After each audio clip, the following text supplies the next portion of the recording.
Hey guys, this is Ryder with Laughing Squid Aquatics. I'm teaming up with Fish Keeping Jamaica to do a Q&A today.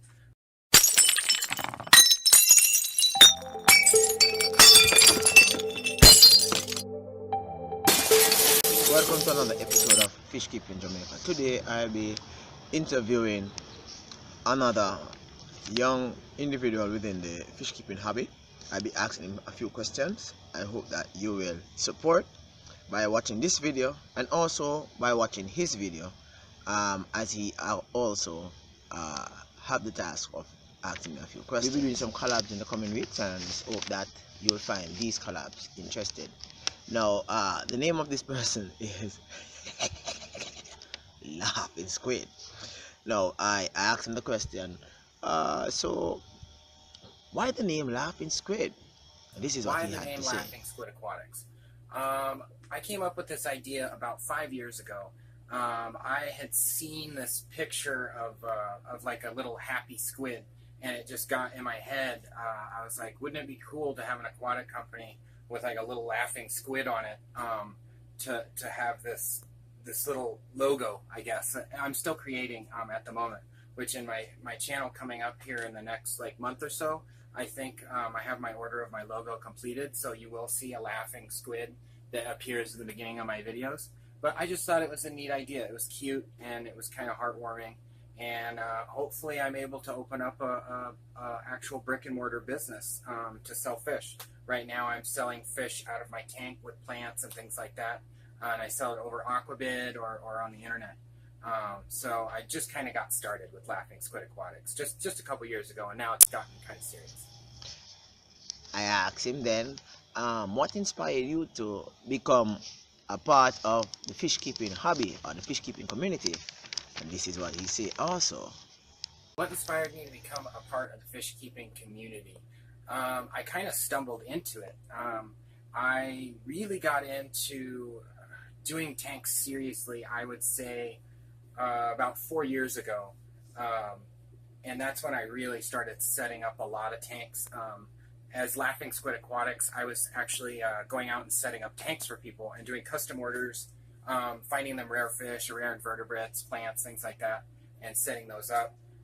After that, I got too disabled with my back, which is the degenerative disease in my back, and I wasn't able to go out to people's houses and really do that anymore. So I became more of an online business, and through my process of doing that, I've just ran into all these wonderful people that this hobby is completely the most unique hobby, I think, in anything.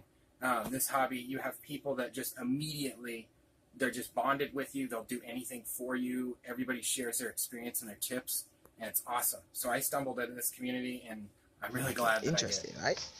Okay, then I asked, at what age did you first become involved in the fish keeping hobby? I would say I was about 7 when my mom got me my first tank, which, gosh, was 24 years ago, I think. And I had kind of the standard for a starter tank, you know, a couple cory cats, little coolie loach, some guppies, things like that. And I loved it. I was enamored with it, and I'd watch it for hours when I was a kid. And I kind of got that feeling back later on in my life, and I just got the same amount of excitement and addiction to it. And it just came back, and I just started going and going and going. And now I can have all these live tanks with, you know, sand and driftwood and plants and these rare fish, and it's awesome. What was the name of your first fish? And what happened to him? The name of my first fish was, let me see, I just called him Dojo, but it was Weather Loach. And I had his own little tank for him. He was in his 5-gallon tank all by himself. And he died of old age about 7.5 years later after I had him. And I had him really young. It was one of the first fish my mom got me, so I was like maybe 8 years old. But I loved that fish. He was awesome. And he turned into an old man. I was really sad when he was gone, but I still remember that fish to this day. And that's part of why I love loaches so much. Your main dream. What is your dream as a fish keeper? And you're actually now highlighting your work on YouTube. My ultimate goal in fish keeping, I guess that's 2-part. My ultimate goal would be to open up my own business, selling plants, fish, things like that. My second goal would be to have a massive tank that I could put everything I've ever wanted in, and just go crazy with it, like big tree stumps in there, just eels and everything. That's my dream, is to have this huge tank, like 350 gallons. I would love that. That's Which something do I you think about all prefer, the time. substrate or no substrate? You know that we had a debate. Yeah, I lost, but I'm still happy because I practice both keeping substrate and no Do I substrate. prefer substrate or Right? no substrate? I vastly prefer substrate because I grow plants in every tank. I do not like the idea behind bare bottom tanks. I know a lot of people say, well, it's really easy to vacuum. It's really easy to vacuum sand. So the trade-off there is that a lot of nitrates will actually accumulate, and you won't have a lot of bacteria in a tank that has no substrate. So I don't think it's very good for the fish either, because you'd have to be very meticulous for a tank that has no substrate, and I don't see the benefits to it as much. So I'm vastly for substrate. I keep a 4-inch substrate base minimum in all of my tanks, but I do grow plants in every tank I have. How many tanks do you have, and what does your fish I own stock 3 actually tanks. looks like? I have this one. I have a 20-gallon, and I have a 16-gallon. The 20-gallon is a brackish saltwater tank, which I'm using to hopefully breed these very rare snails that I have, nerite snails. And the stock list that I have is very varied. I will combine a lot of different fish, and with a lot of my tanks, I don't like to do a lot of the same fish in one tank.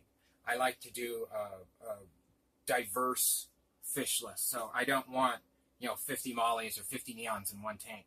I want a couple mollies, couple neons, couple guppies, couple loaches, things like that. So I don't pile up too many of the fish that I have. I want them to be a little more unique. And what is your favorite My fish? favorite fish now? Oh, that's a really tough one. I would say Mad Tom catfish is my favorite fish of all time. They're in North and South Carolina mostly, but they're very endangered. I'm lucky enough to have one in my tank, and hopefully I can get him when he comes out and get a nice video of it for you guys. Okay, cool. Coming down, I'll be finished soon. If you should major in the fish keeping sales, which fish species would you major in? If you should major in fish keeping, trade. If I was selling fish in a larger quantity, more so than I am now, I would say that I would like to sell a lot of rare catfish and a lot of rare loaches. Those are my 2 favorite things that I would just love to sell. I like to get them out into the hobby so people can see them and things like that, because they deserve more attention, I think. Do any DIY for yourself? Do you do anything on your tank by yourself, or do you think of this as work or just a hobby? Some persons, they buy the tank, they buy the filter, they buy the feed, they just keep the fish, talk Do I do about the fish everything and on all my that. tanks myself, and do I think of this as work or a hobby?